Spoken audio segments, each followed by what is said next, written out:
people.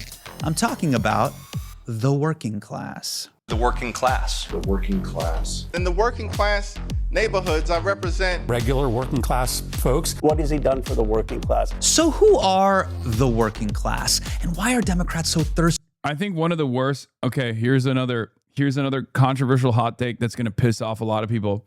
I think one of the most annoying aspects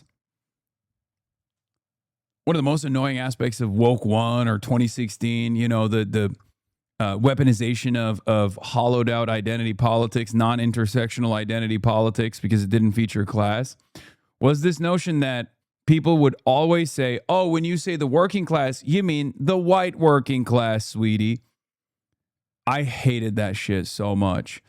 Maybe people are going to get frustrated at hearing me say this, but there were certainly some people who were doing that, okay? But the reality of the matter is, it doesn't matter how people were weaponizing that statement, okay?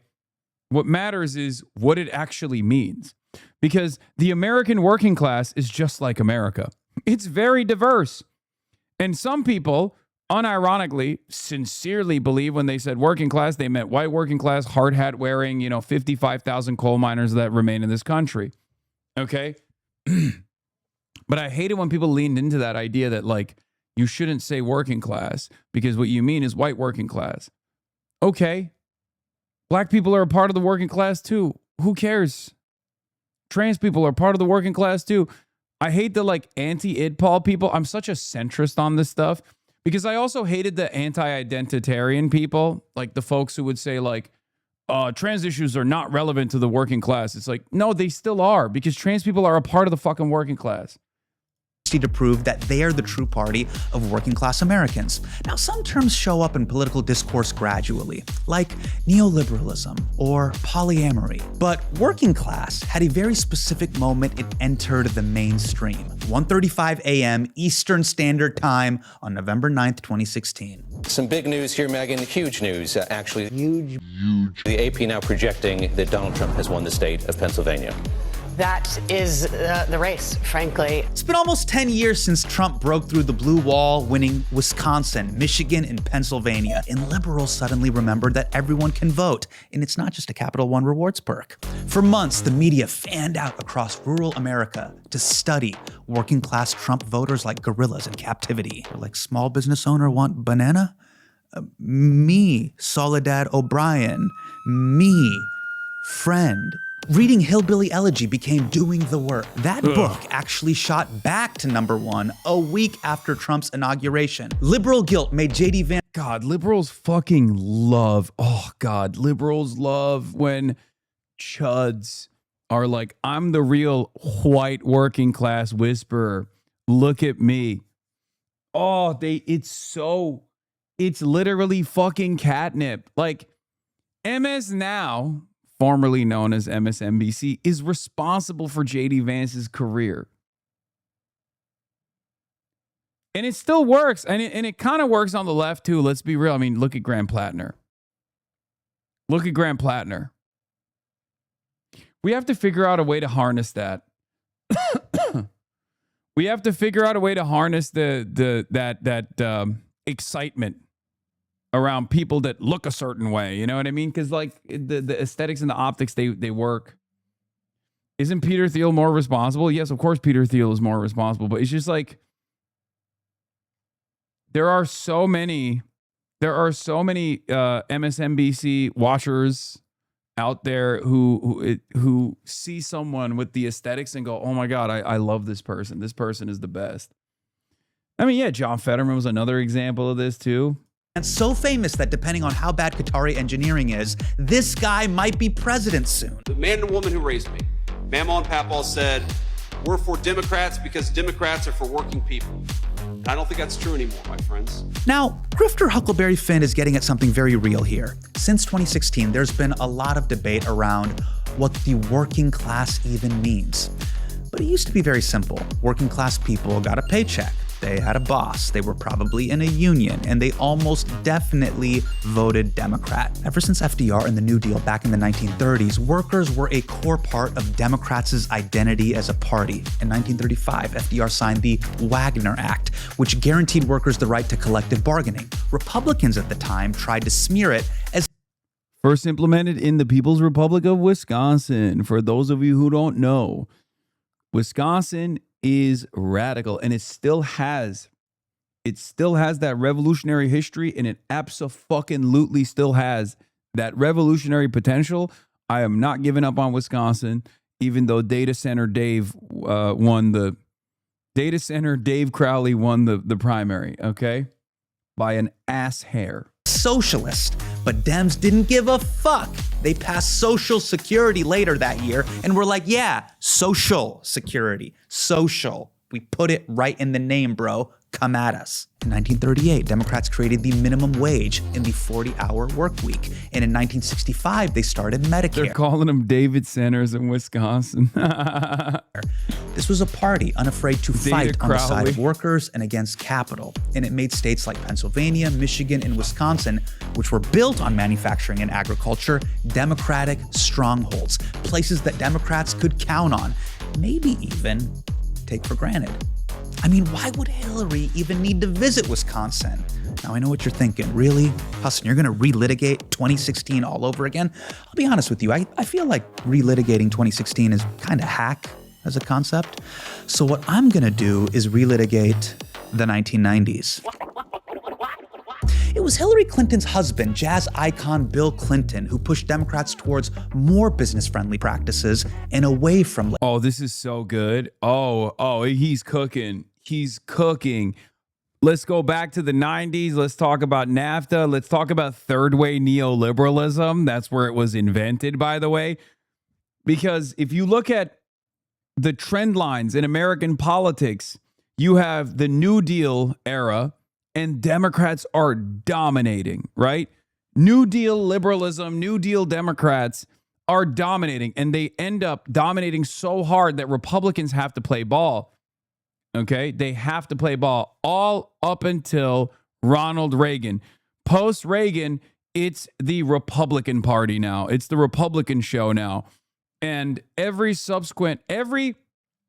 Democrat and every Republican that came after Ronald Reagan always went along with that same agenda of Reaganomics, destroying the federal government, destroying the regulatory agencies, slowly but surely chipping away at their power, destroying the welfare apparatus, as Bill Clinton did so much of this, by the way. It's crazy.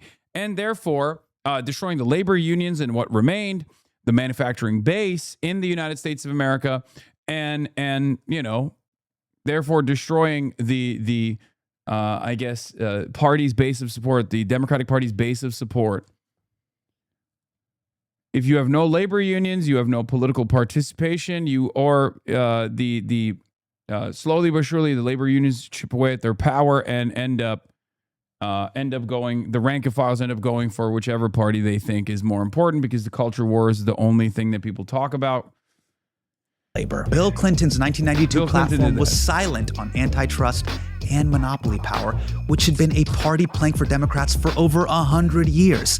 And the next year, he signed NAFTA, which enshrined into law that investor rights would get priority over labor rights. This was all happening as inequality was getting worse and leaving the working class behind, which was totally understood at the time by the people inside the Clinton administration. In fact, this is Clinton's labor secretary, Robert Reich, speaking in 1994, just a year after NAFTA was signed. My friends, we are on the way to becoming a two-tiered society, composed of a few winners and a larger group of Americans left behind, whose anger and whose disillusionment is easily manipulated.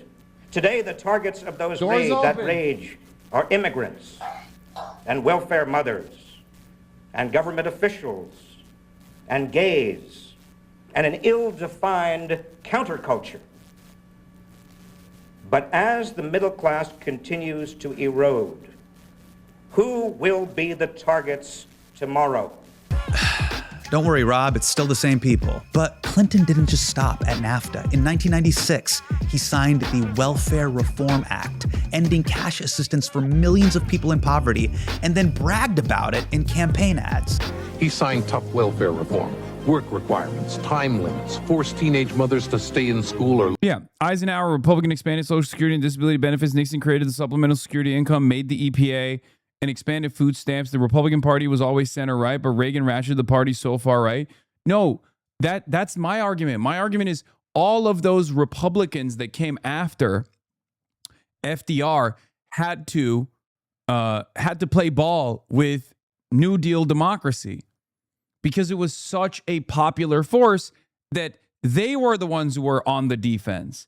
Reagan switched it, and Democrats became the party that was the defensive party, the party that was at the mercy of Reaganomics, neoliberalism. That's why I say, like, there's different eras in American politics, and we're actually going through one right now.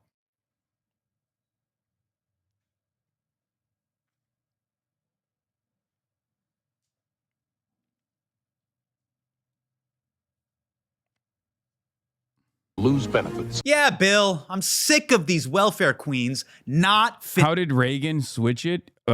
Unbelievably dominant force in American politics. What do you mean?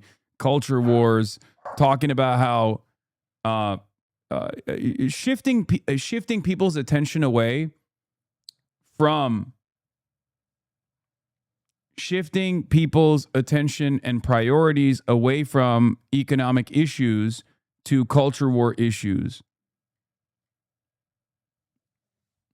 Crime, racism, like crack epidemic, destruction of the labor force, destruction of labor unions, the introduction of wedge issues, really leaning into Paul Weyrich and his moral majority movement, evangelical whites in the South.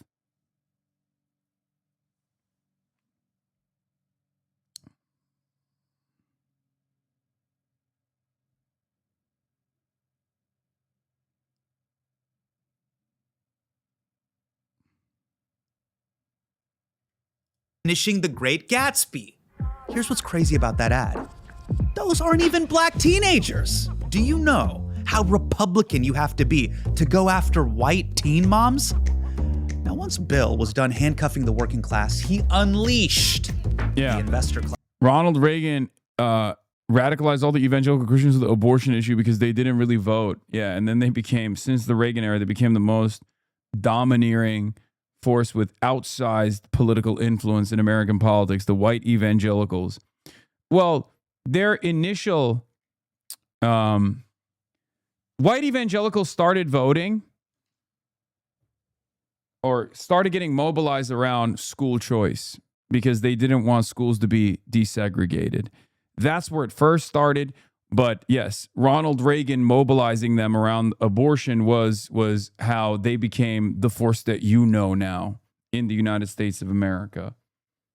Yeah. Because like the introduction of white evangelicals as a voter bloc actually predates Ronald Reagan and predates the abortion issue. It actually started off with school desegregation. That was their primary concern. You know how those like protests that would take place outside of schools that were desegregating in the South? That was all white evangelicals.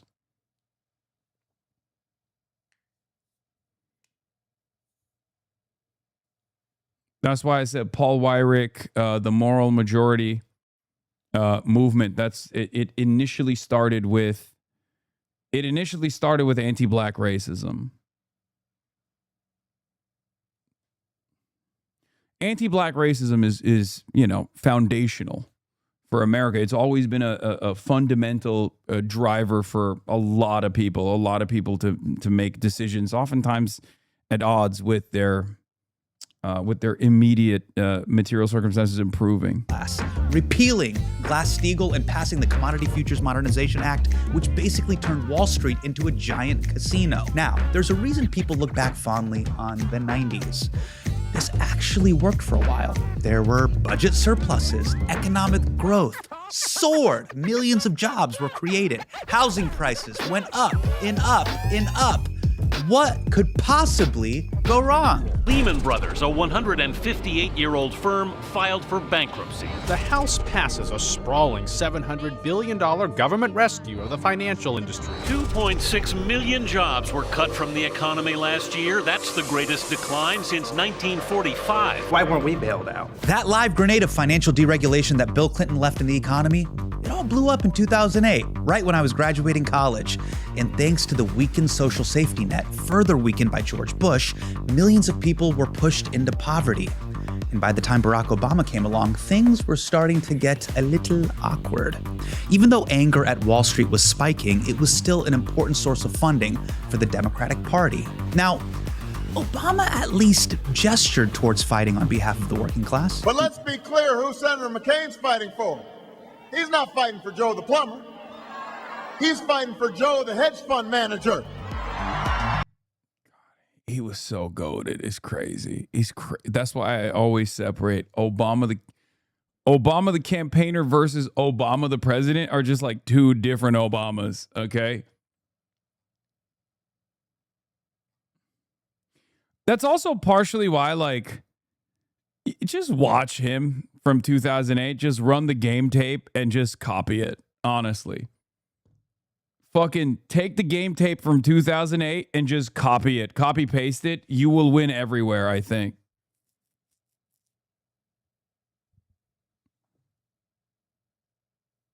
Why do you think he flipped so hard? I mean, I kind of brought this up with Ested.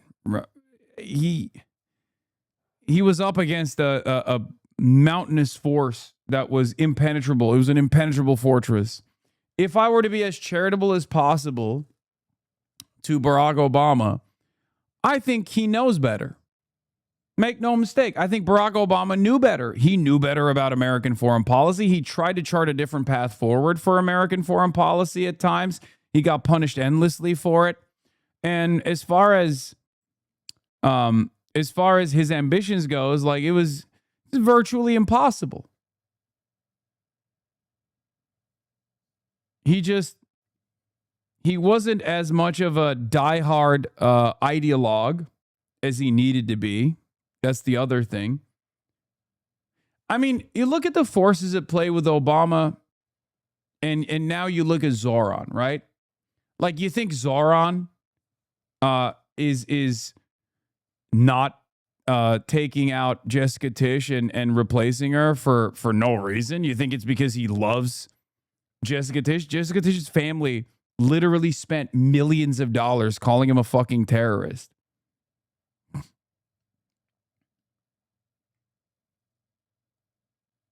It's the same shit. Sometimes you can't fight. Now, for us, the environment is different. The material conditions are different now for a figure like this to actually yield a lot of success. I think we memory hold 2008 a little bit and make Obama's campaign to be much more progressive than it was. He always positioned himself as relatively moderate, especially on cultural and tax issues. He was anti-establishment, though. Yeah, I think that is just the American broader attitude in general. He wasn't woke in the way that we understand it in 2026, but he was anti-war. That was huge, right? Like he had all the broad through lines of a populist, left populist candidacy, a left populist movement. That's why he was so popular.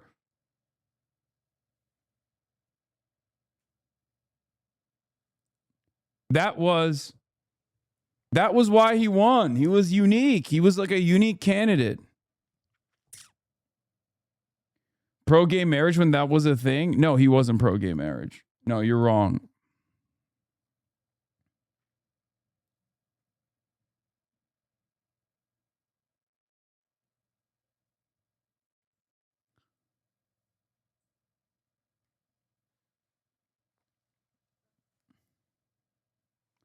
No, he just avoided talking about certain issues. That's bullshit, man. He didn't flip. Obama, the president, is actually is more actual Obama than Obama the candidate. I was there when it happened. What defines Obama was the transition team he put together after the election and the pivot in his first year to crush Medicare for all. He was not woke for that time. Toby Durden for South Dakota. You are 100% right. The charitable interpretation of that is that the corrupting forces of capitalism were far too powerful for him to deal with.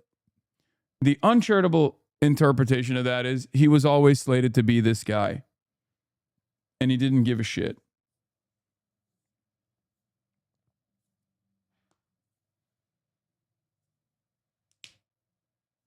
But yeah, I mean, the point I'm trying to make is the reason why I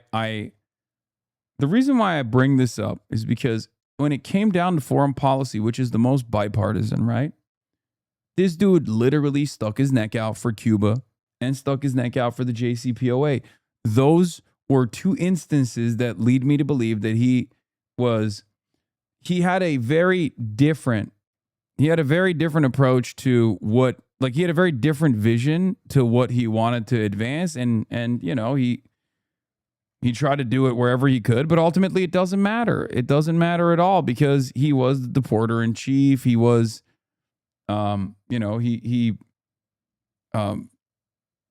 he couldn't advance healthcare. He couldn't advance healthcare to the public option. Oh, come on. He spent his entire first term claiming that the DADT couldn't be repealed if not for an act of Congress.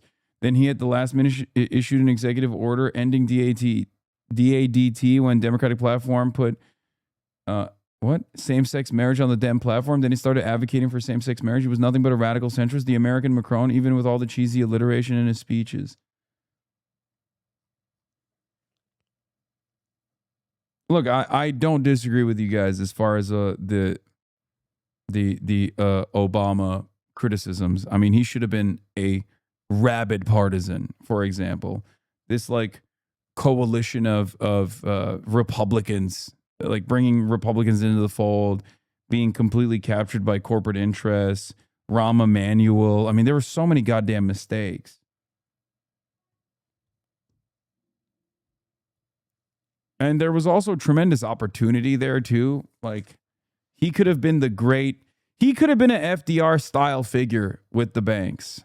He had the opportunity to do so. There was tremendous appetite for it, you know, but the grand bargain and bringing in the Goldman Sachs guys into his team to like figure out how we rebuild the American economy in favor of the very same bankers and their allies, their close allies that were responsible for this crash was devastating.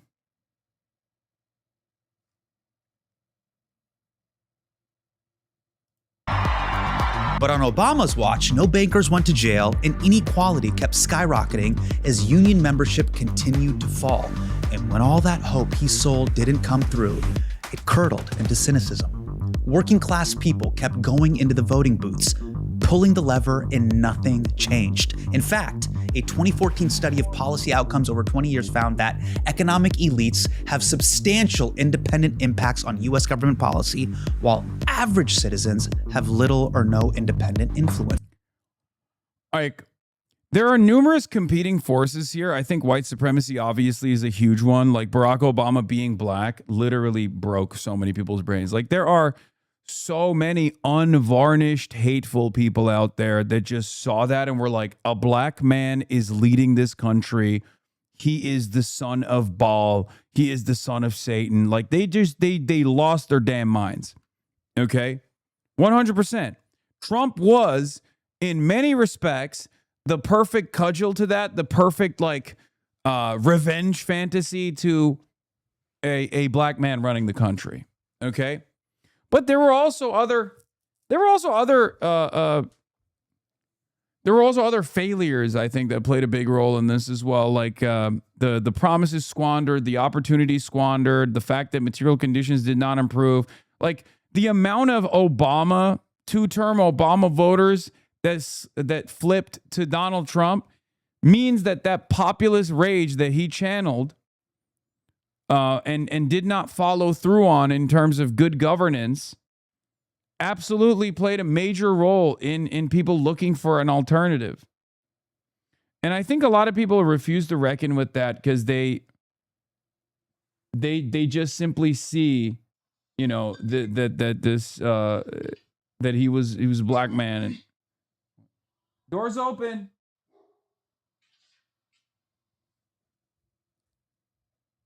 You know?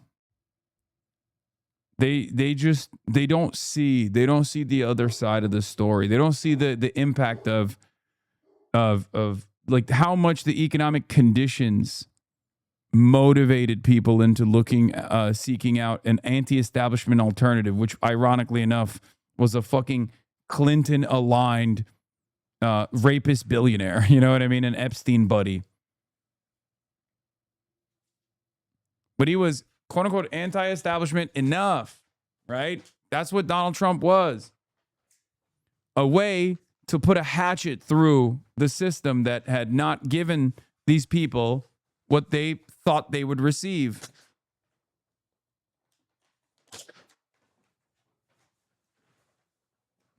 I don't know why people refuse to reckon with that. People were demanding a wrecking ball. They didn't get what they wanted.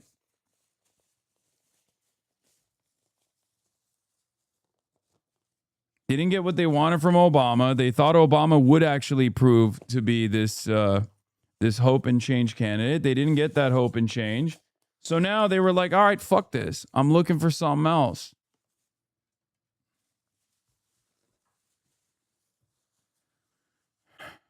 It was basically a math proof that the 1% ruled and the 99% drooled. So unless your dad works for Blackstone or BlackRock, you're fucked. So it's no coincidence that 2 years later in 2016, the two most popular presidential candidates were people who could credibly claim that they weren't in Wall Street's pockets and would fight for the working class. Special interests, lobbyists, donors, they make large contributions to politicians and they have total control over those. When we look back at the game tape of 2015 Donald Trump, by the way, it does harken back to what I was saying as far as like beast mode Barack Obama 2008. Like, so much of the current cult, so much of the current Donald Trump cult, the MAGA cult, still are in the cult because of this. They saw this shit and they were like, this is unfucking believable. Okay? Perfect amount of populist rage for them. Perfect amount of racism. A real, he tells it like it is attitude. There's already that dumb guy mentality of, oh, he's a business owner and we got to run America like a business. That's catnip for a lot of American boomers who are stupid. Dumbest idea of all time. Okay? But this shit, people don't understand. Like, this is what a lot of like educated, high propensity voters could not comprehend, where they were like, Hillary Rodham Clinton has the CV. Why the fuck would anybody vote for this baboon? Okay? Why the fuck would anybody vote for this baboon? They were like, because the baboon was saying the truth at times. And he was a very heterodox candidate and also a populist candidate that was perceived to be far more moderate than Hillary Rodham Clinton. Again, people forget. Politicians. I don't want anybody to control me but the people right out there. We need a political revolution where millions of people stand up and say loudly and clearly that our government belongs to all of us and not just a handful of wealthy campaign contributors. Of course, we all know what happened next. Dude, things could have been so different.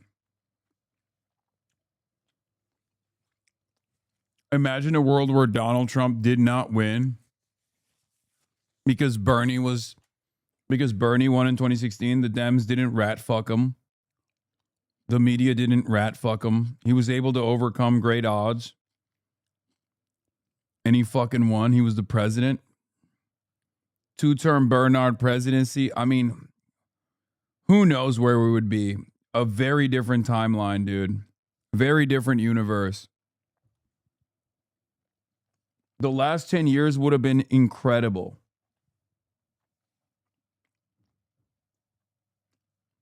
Democratic Party backed Hillary Clinton, whose campaign followed the usual playbook, ignoring working class voters and focusing on suburban moderates.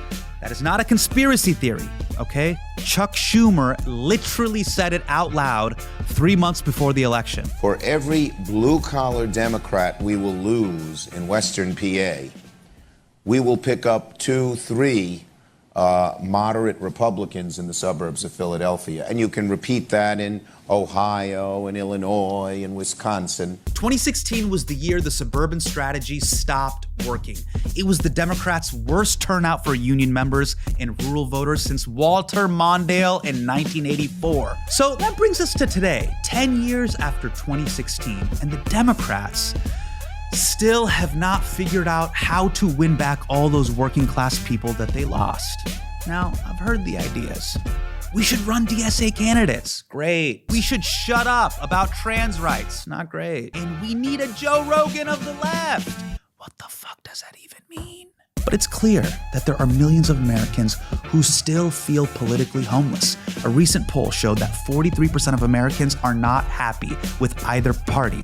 Honestly, I thought that number would be higher. The way this is always framed by the media is a blue versus red problem. The country has never been more divided. We've never been more divided. Our politics have never been more divided. Our country's never been more divided. Our country's never been more divided than it is today. This country